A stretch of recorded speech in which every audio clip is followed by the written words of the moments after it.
In this video, I want to go over 5 consequences or downsides to increasing the size of your D. That's right, there are actually downsides, probably none that are going to deter you from continuing this goal if you're already on the journey or not. Now you might be thinking, Mike, a bigger D, it's all uphill from here.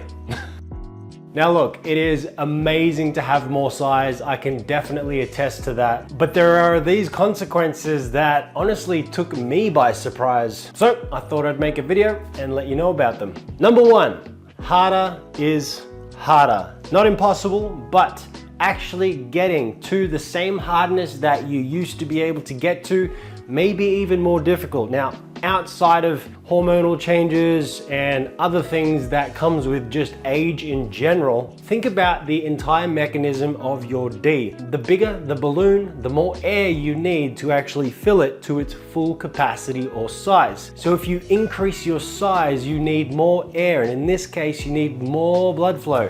But for me, honestly, it's been an absolute blessing because it's been even more motivating to do everything that I can to improve blood flow naturally, right? I'm not talking about those blue pills, but I'm sure you've even heard of other guys that, maybe they're naturally well endowed and they might even struggle. Like, to them, it is even more imperative to keep their health and wellness at the most optimal levels, because if that slips at all, one of the first things to go is going to be their erection, right? If getting an erection in the first place is staying healthy to keep your whole nervous system as close to the right amount of the parasympathetic nervous system, so you rest, digest, grow, and procreate. So when you're in that system, the right amount, your body delivers resources, including blood flow, to get an erection. So again, personally for me, it's been a great motivator to do absolutely everything that I can. And this also feeds into the whole idea of total man. You need to be a total man, taking care of everything as a total man does, to then have the ability for more size. I mean, you may be able to get the results of actually increasing the size, but I've been in this boat before where I've increased my size, but my hardness was not up to standard. I was literally never as hard in the bedroom until I focused on everything else again.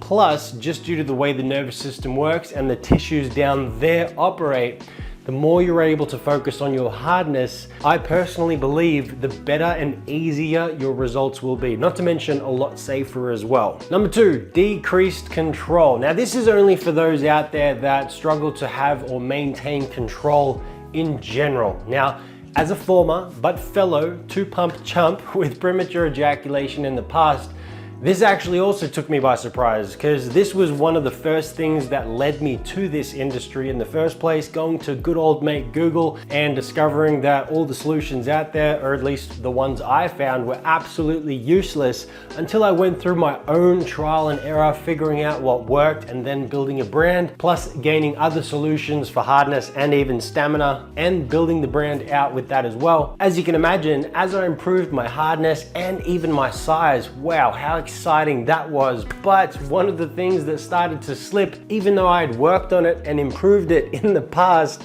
was my control.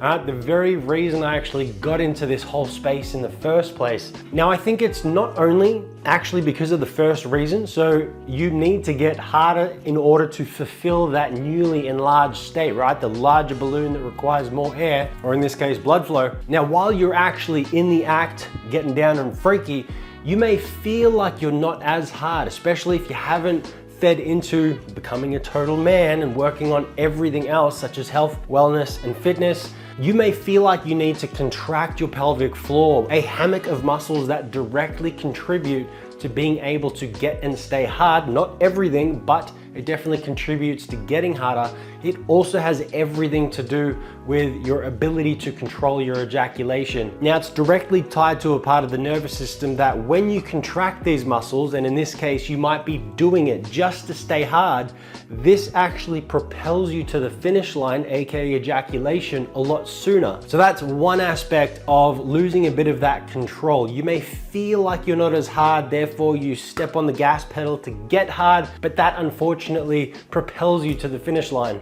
But the second point, even if you're able to stay hard and you don't even need to contract your pelvic floor or any of those muscles to get harder, and you're actually completely fine the way you are, this is, in my opinion, one of the very reasons you're going to increase the size in the first place is pleasure. Now, I've been with certain individuals where my size for that particular person was very tight. And in that regard, it's thrown me over the edge because of how pleasurable it was. Now, that's the point we're going for, but just something to keep in mind, something I didn't even think about, right? More pleasure equals less control. Well, that's the way it is. So a definite irony that you're most likely going to have to battle, especially for those of you out there that lack or struggle to have that control in the first place. So the next 2 points, kind of funny ones, not really going to cause much harm. I mean, maybe the first one, I'm not sure. But look, they're more or less funny and just something that you need to think about, something that I just did not think about before because my size, in this case, my flaccid wasn't necessarily at this point. Now, when you pursue PE, I personally believe, I think most guys are going to get benefits or increased size in both aspects, hopefully both aspects. Some guys come into this just hoping to gain flaccid size, and it's fair enough. I mean, when you strip off and you're completely flaccid, like it's not what you're going to be delivering, right? But some guys are concerned and insecure about this size because that is the first thing that that partner or person that you're with sees. So of course it's going to be a little intimidating and you want to improve it. But on top of me increasing my erect size, I dramatically improved my flaccid size most of the time. Okay, this is not me saying that I don't, end up getting a lot smaller if, I experience cold weather or I jump into a cold shower. I'm still in that boat where it will shrivel up, all right? The third point is beware of the toilet rim. Now look, I said this one would be a funny one, but look, it might actually be quite a concern, especially if you're at a public toilet. I did not think that this would be an issue, but if you're doing a number 2 and you happen, I mostly found this when, I had to take care of business with the toilet paper, my knob touching the inside of the toilet. The first time it happened, I thought, damn, that's how I know I'm getting results with this PE journey. My dick is touching the inside of the toilet. And then I'm like, my dick is touching the inside of the toilet. What the yes, got a scrub and went to town. But seriously, that could be an honest concern. Something like, who the heck knows what's building up on that rim or the inside. So, I mean, if it does, it's the closest thing that goes to the inside of your body. So, I don't know. Bit of a concern, bit of a funny one. Just keep that in mind. The third point, not the biggest concern, just a bit of discomfort, is depending on where your lad is, or in this case, my lad, and depending on what I'm wearing. Sometimes I don't even wear jocks, right? So nothing underneath, like right now, nothing. But that also means that my lad is not necessarily kept in place. And when I sit down, all right, especially if I've done a session or I'm really relaxed, I can sometimes just sit on my lad. Again, it's just a funny one, but it definitely leads to a bit of discomfort. I mean, the first few 10, 20 times you do it, you're like, haha, my journey for increasing D size is freaking working, heck yeah. Look, the 100th time you do it, you're like, like how am I supposed to, especially if you're in public, how am I supposed to maneuver myself right now? Got to get up and do a jig and then sit back down again, or just wear jocks. I don't know. I just find that I'm so much more relaxed when I don't have jocks, or maybe the very tool that you use to increase your size. If you're someone that ends up using a vacuum de-stretcher, you could literally use that to control the direction of your lad. So if anyone asks, just it's just my D getting held in place so I don't sit on him. Again, just a funny one, not the biggest concern, bit of discomfort. Okay, the fifth one is pain versus pleasure. Now, this one took me by surprise, and especially because of the reasons that I got into increasing size in the first place. And I'm sure so many guys are going to do it from a place of ego, but ultimately, like, if you really think about it, you're doing it so that you experience more pleasure, and the person that you end up getting freaky with, they experience more pleasure. So it was a big surprise to me the day that I could penetrate deep enough that I incidentally caused pain. All right, so for me, with the partner at this time of my life, the day that happened, I was like, wow, like I did not even think about that being a thing that I could do, especially since our intimate life prior to that, you know, we could essentially just go to town as deeply as my pelvis would take me, and we wouldn't necessarily experience something like that where they would be curled over. But you obviously want them to feel more pleasure and to do the goal for that, but then them be curled over. It's such a wake-up call that, you know, there is actually a cutoff point. There is a size where you need to be careful of. And I know that there is like pornos out there with dudes just like hung as a horse, just absolutely slamming away. Please keep in mind, guys, some of that is so unrealistic, it's not funny. Not to mention, you don't know the state that those women are in after, or how long they've been doing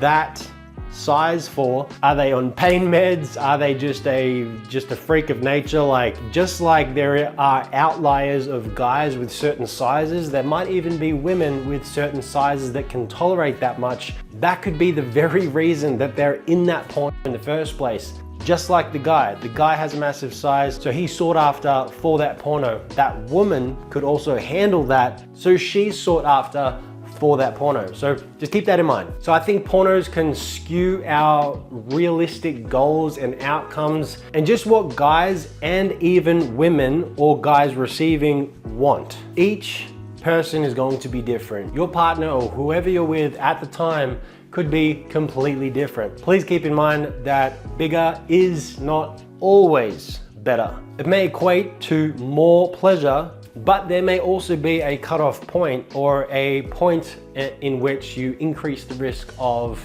decreasing that pleasure or increasing pain. Now, I did say there was 5 points, but I just thought of one in the last moment, and it's gonna be a very quick one. And that is, if you are continuing your journey, no matter where you are, like if you're already at a starting point that's, you know, a decent size, if you're using any of the tools that allow you to stay under traction in public, for example, an all-day vacuum stretcher, the larger you are, as discreet as the devices are, the larger you are, technically the less discreet it's going to be. Not only because, let's say, a vacuum chamber of whatever size you need for your size is going to be a little larger usually than your glands. Now, the bigger you are, the bigger the chamber you need. The bigger the chamber also means that that's going to be, you know, sticking out or hugging your leg. Now, even if it is hugging your leg, compared to where you could have your D, let's say in a pair of underwear, like nice and tucked away, or, you know, in a flaccid state, even in a completely flaccid and shortened state, like there is so many different ways you can organize your lad. But being under traction, so again, depending on your size, being under traction at full stretched flaccid length, plus the size you need to accommodate for your glands or the size of your glands. So you've got now the chamber that's a little bigger than the head of your D, plus you're stretched out as far as you need to stay under traction. The larger you are, the more of an eyesore it's going to be, depending on obviously the clothing that you're wearing. And that's something, again, I didn't think about until I started gaining a lot more flaccid stretch length, and the clothing I was wearing before wasn't actually as discreet as it used to be. So you might even need to change your clothing a little bit, wearing baggier stuff. Just something to think about. Now, I hope this video at least brought a laugh, if not a lot of value and things to consider, something that maybe you didn't think about before, because a lot of these things I definitely did not think about when I started the journey. So I hope this video brought a lot of value, and for more videos like it, check out totalmanperformance.com. For all products and courses with money back guarantees, check out totalmanshop.com. As always, guys, be the man you know you can be. I'll see you in the next video.